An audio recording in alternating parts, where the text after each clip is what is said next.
अस्सलाम वालेकुम रहमतुल्लाहि व बरकातुहू।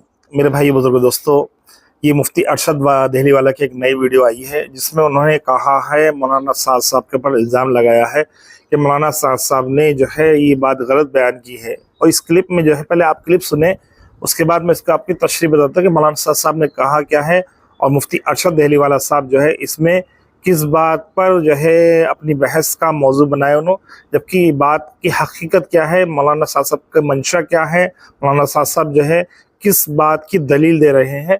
इस वीडियो को आप पहले सुने इंशाअल्लाह। कह रहा हूँ खुदा की कसम, इसके अलावा कोई और जरिया तरबियत का नहीं है।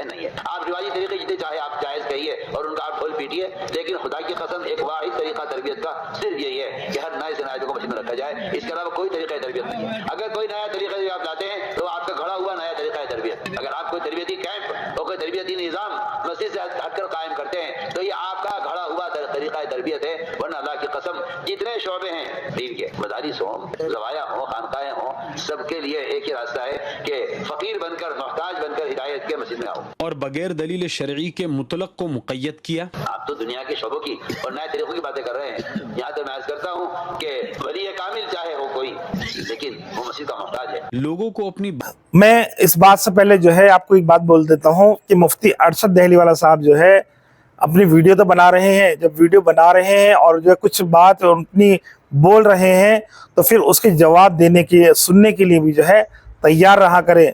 मुफ्ती साहब, आपसे गुजारिश है कि आप जब जो है बात को मुकम्मल तौर पर जो है लोगों को समझाने की कोशिश कर रहे हैं तो जिसके समझ में आ रही है वो आपका फेवर में है, और जिसको जो है आपका बात समझ में नहीं आ रही है और आपको जवाब दे रहा है तो आप उसको अपने चैनल से रिमूव क्यों कर रहे हैं।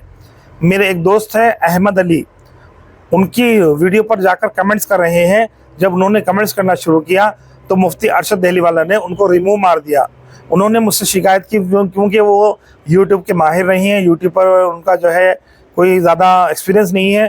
तो चूँकि मैं यूट्यूब पर हूँ तो उन्होंने मुझसे पूछा कि अथर भाई मेरे कमेंट्स नहीं जा रहे उनके चैनल पर, मैं कमेंट्स कर रहा हूँ लेकिन कोई कमेंट शो नहीं हो रहा। तो मैंने उनसे कहा कि आपको रिमूव मार दिया उन्होंने, इसलिए आपके कमेंट्स नहीं जा रहे। तो और बहुत सारे साथी भी उनकी जो है वीडियो पर ये कमेंट्स कर रहे हैं कि मुफ्ती साहब हमारे कमेंट्स डिलीट क्यों रहे हैं। तो डिलीट कमेंट्स यूं ही नहीं हो जाते, बल्कि उसको या तो किया जाता है या फिर उसके कुछ वर्ड्स अपनी जो है सेटिंग्स में जाकर पेस्ट कर दिए जाते हैं कि इस तरह के कमेंट्स आए तो ऑटोमेटिक डिलीट हो जाए। तो मुफ्ती साहब ये जो है मतलब ये बहादुरी वाला काम नहीं है, ये तो आपकी कायरता है। यानी कि आप जो है डर रहे हो कि अगर आप हक बात कर रहे हो तो फिर हक बात सुनने की ताकत भी रखो, क्योंकि वो आपको हक लग रहा है, दूसरों को हक लगे ये ज़रूरी नहीं है। आप जो बोल रहे हो तो सुनने की भी ताकत रखो। अब इंशाल्लाह वीडियो शुरू करते हैं। मेरे भाई बुजुर्ग दोस्तों, जैसे मुफ्ती अरशद देहली वाला ने कहा इस क्लिप के अंदर कि मौलाना साद साहब जो है गुलू कर रहे हैं, तो मौलाना साद साहब ने गुलू नहीं किया है। उन्होंने देखो इस बात को साफ तौर पर समझो कि मौलाना साद साहब क्या कह रहे हैं। उन्होंने कहा कि दुनिया के जितने भी काम हैं दावत के तौर पर जो कर रहे हैं दावती, वो काम अगर मस्जिद से हट कर हैं तो वो कामयाबी नहीं मिलेगी जो मस्जिद के अंदर रहकर मिलेगी। जो कामयाबी मस्जिद की चार दीवारी में, अल्लाह के घर में मिलेगी, वो इससे हटकर मिल ही नहीं सकती। मस्जिद की बात कहे कि वक्त अगर वली कामिल भी है तो उसको जब तक मतलब जो है वो उतनी कामयाबी नहीं पा सकता जो मस्जिद में मिल सकती है, क्योंकि मस्जिद जो है अल्लाह का घर है, हिदायत का घर है। जो वहाँ आता है अल्लाह उसको ज़रूर नवाजता है, क्योंकि मस्जिद को आने वाला वो मेज़बान है, वो मेहमान है, क्योंकि मस्जिद को आने वाला मेहमान है और अल्लाह मेज़बान है। और जब मेज़बान का हक होता है कि आने वाले मेहमान की इकराम करे, तो जब कोई इंसान मस्जिद को चलकर आता है तो उसका जो है हिदायत उसको मिलना ही मिलना है, लेकिन उसकी नीयत भी हिदायत की हो, वो तड़प, वो तलब, वो फ़िक्र हो। मौलाना साद साहब यही कहना चाहते हैं कि आप दुनिया में बैठकर, दुनिया के माहौल में बैठकर जो है ऐसे माहौल में बैठकर बात करोगे اس سے بہتر یہ ہے کہ مسجد کے ماحول میں بیٹھ کر بات کرو۔ صحابہ رضی اللہ عنہ کا بھی یہی معمول تھا کہ آپ جو ہے بازاروں میں گشت کرتے اور لوگوں کو مسجد کی طرف لاتے۔ حضرت ابو ہریرہ رضی اللہ عنہ بازار میں گئے، حدیث کا مفہوم ہے، حضرت ابو ہریرہ رضی اللہ عنہ بازار میں گئے، اے لوگوں تمہیں کس چیز نے عاجز کر رکھا ہے؟ اے لوگوں تمہیں کس چیز نے عاجز کر رکھا ہے جو تم یہاں بیٹھے ہو؟ وہاں رسول اللہ صلی اللہ علیہ وسلم کی معراج پڑھ رہی ہے اور تم یہاں بیٹھے ہو۔ لوگ دوڑے دوڑے گئے مسجد کو اور جا کر دیکھے تو کچھ لوگ جو ہے سیکھنا کر رہے ہیں، کچھ تعلیم کے حلقے میں جو ہے مسئلے مسائل سیکھ رہے ہیں، کچھ قرآن سیکھ رہے ہیں۔ تو واپس آئے، ابو ہریرہ رضی اللہ عنہ سے کہا، اے ابو ہریرہ ہم نے تو وہاں دیکھا کہ وہاں کچھ بھی ایسی میراث تقسیم نہیں ہو رہی۔ تو حضرت ابو ہریرہ رضی اللہ عنہ فرماتے ہیں، کیا تم نے وہاں پر جو ہے حلقے نہیں دیکھے؟ کیا وہاں پر جو ہے تعلیم کے حلقے نہیں چل رہے تھے؟ کیا وہاں پر سیکھنا نہیں چل رہا تھا؟ تو کہا کہ ہاں بالکل چل رہا تھا۔ تو اس کے جواب میں حضرت ابو ہریرہ رضی اللہ عنہ فرماتے ہیں کہ وہی تو اللہ کے نبی کی میراث ہے، وہی تو میراث ہے۔ تو جو اعمال مسجد کے باہر کیے جاتے ہیں اس پر ہدایت کم چانس ہے، اور جو اعمال مسجد کے اندر کیے جاتے ہیں، مسجد کے اللہ کے گھر میں بیٹھ کر کیے جاتے ہیں، اس پر ہدایت کے زیادہ چانس ہے، کیونکہ اللہ کا بندہ جب اللہ کے گھر میں چل کر آتا ہے تو حدیث کے مفہوم میں آتا ہے کہ تو اگر چل کر آئے گا تو میں دوڑ کر آؤں گا، تو ایک بالش رہے گا تو میں ایک ہاتھ تیرے آگے آؤں گا۔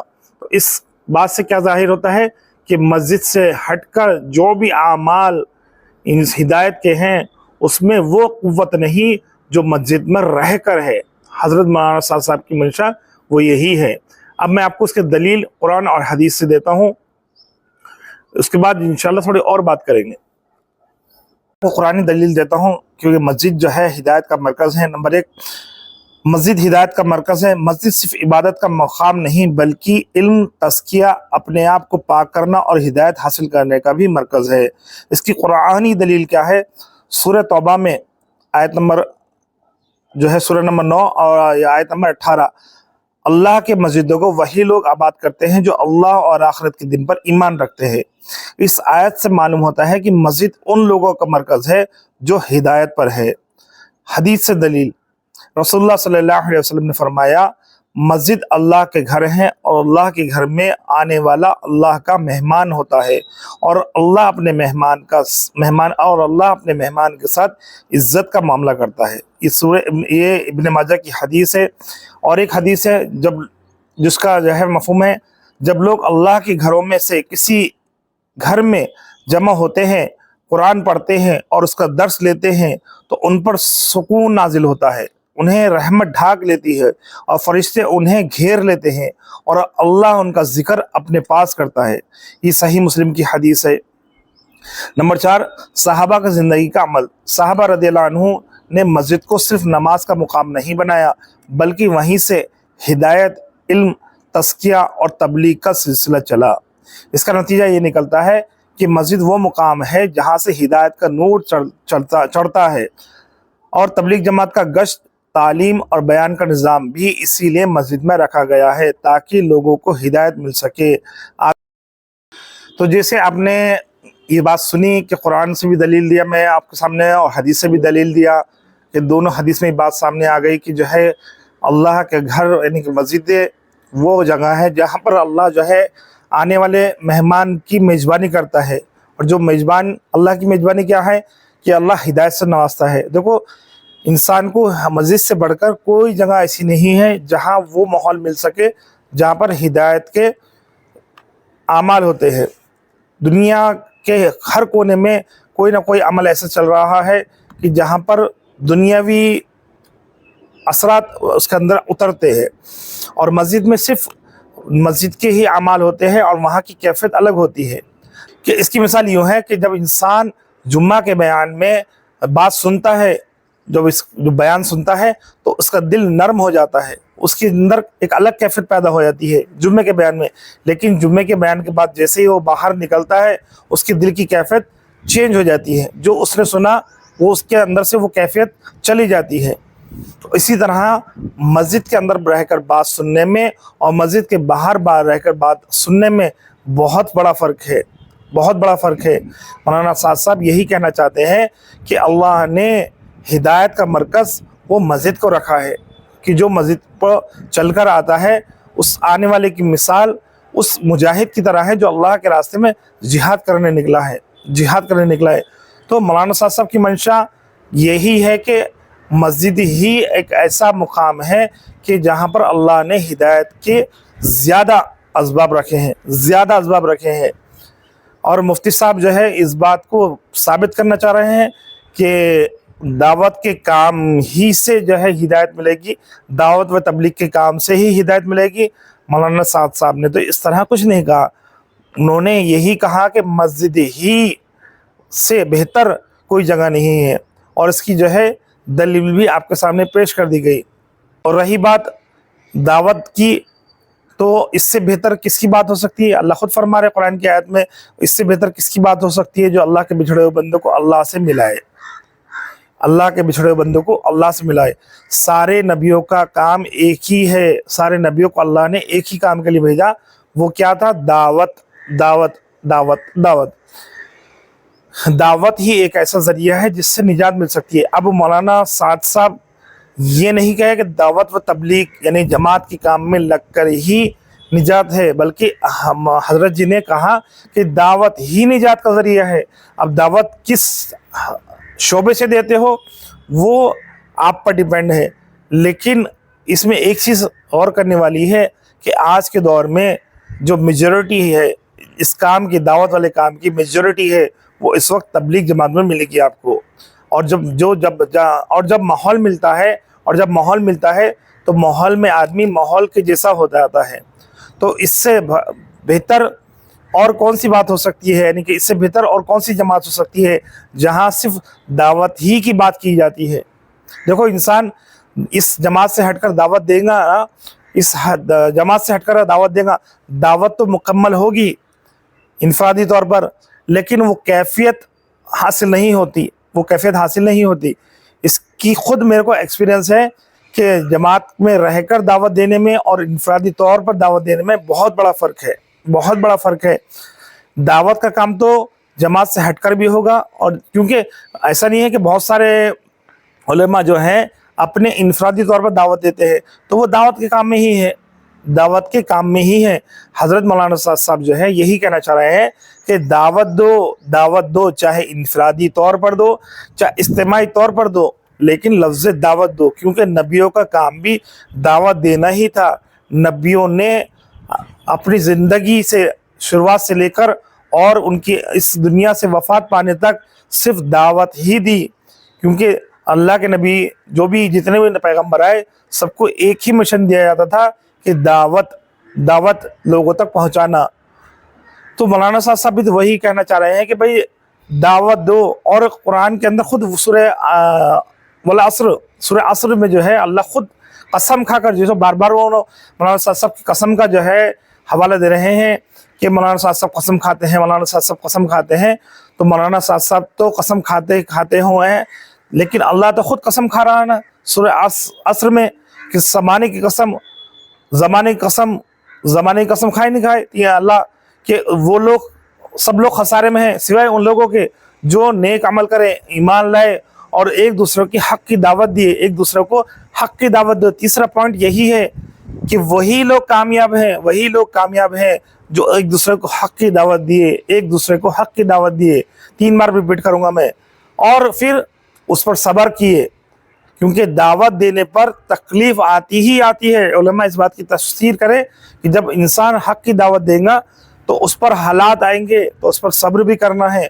देखो, कौन से नबी ऐसे हैं जिन्होंने हक की दावत भी और उन पर हालात नहीं आए? सब पर हालात आने हैं, चाहे वो आम इंसान हो, चाहे वो वक्त के नबी हो। जो इंसान हक की दावत देता है उस पर हालात आते ही आते हैं। तो इसीलिए तो अल्लाह जो है सूरह असर में यही फरमाना कि जो लोग ईमान लाए, जो लोग नेक अमल करे और फिर एक दूसरे को हक की दावत दिए और उस पर सब्र करे, वही लोग कामयाब हैं। तो दावत ही निजात का जरिया है। मौलाना साहब की मंशा यही है कि दावत दो, हर हाल में दो, चाहे इनफरादी दो चाहे इज्तिमाई दो, लेकिन दो, क्योंकि दावत के सिवा कोई सा अमल निजात की जरिया नहीं बन सकता। क्योंकि अल्लाह ने नबियों को جو کہ سب سے افضل ان لوگوں میں شمار ہیں وقت کے جو ہے نبی، ان کو سب سے پہلا کام وہ یہی دیا کہ لوگوں میں چل پھر کر دعوت دو. تو ہماری نجات کا ذریعہ دعوت دینے میں ہی ہے. دعوت ہی ایک ایسا واحد عمل ہے جو انسان کی جو ہے نجات کا ذریعہ بن جاتا ہے. خود اگر حدیث کے مفہوم میں آتا ہے کہ آپ صلی اللہ علیہ وسلم فرمائے، جس کا مفہوم ہے کہ تمہارے دعوت سے، تمہارے جو ہے بولنے سے، تمہارے جو ہے دعوت دینے سے اگر کوئی ایک انسان بھی راہ راست پر آ گیا، تمہاری نجات کے لیے کافی ہے. خود عمل کر لینا اور خود جو ہے بیٹھ جانا یہ نجات کا ذریعہ نہیں ہے. ہو سکتا ہے اللہ معاف کر دے، ہو سکتا ہے اللہ جو ہے گناہوں کو جو ہے معاف کر دے، لیکن دعوت اور عبادت میں بہت فرق ہے. دعوت پلس عبادت ہو تو اس کا مقام الگ ہے. ایک عابد پر ایک دائی کی فضیلت بڑھی ہوئی ہے. عابد ہے اور دائی ہے، کیونکہ دائی وہ ہے جس کو اللہ دعوت دے کے بھیجتے ہیں، اور وہ انبیاء اکرام ہیں.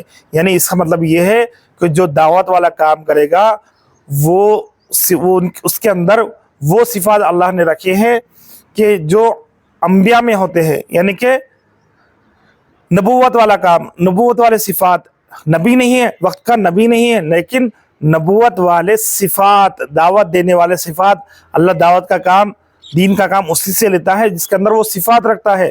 ہر انسان سے اللہ دین کا کام نہیں لیتا، لیکن سب پہ اس ذمہ داری کو ڈالا گیا ہے. جب وہ اپنی ذمہ داری کو سمجھے گا، اللہ اس کے اندر وہ صفات بھی پیدا کرتے رہیں گے، کیونکہ جو انسان جس کام میں لگ جاتا ہے اس کے صفات اس کے اندر آنے شروع ہو جاتے ہیں. اللہ نے اس امت کو یہ ذمہ داری دے کے بھیجا ہے کہ خود بھی عمل کرنا ہے اور دوسروں کو دعوت بھی دینا ہے. تو اس حساب سے جو ہے جب یہ کام شروع کرے گا، دیکھو کوئی کام جب شروع کیا جاتا ہے نا تو اس کے اندر اس چیز کی مہارت حاصل ہو جاتی ہے. تو اگر کوئی انسان یہ چاہے کہ میں دعوت کے کام میں لگتے ہی میرے اندر جو ہے بیان کرنا آ جائے، میرے اندر یہ آ جائے وہ آ جائے، یہ پاسبل نہیں ہے. اللہ بات سمجھ میں آ گئی ہوگی.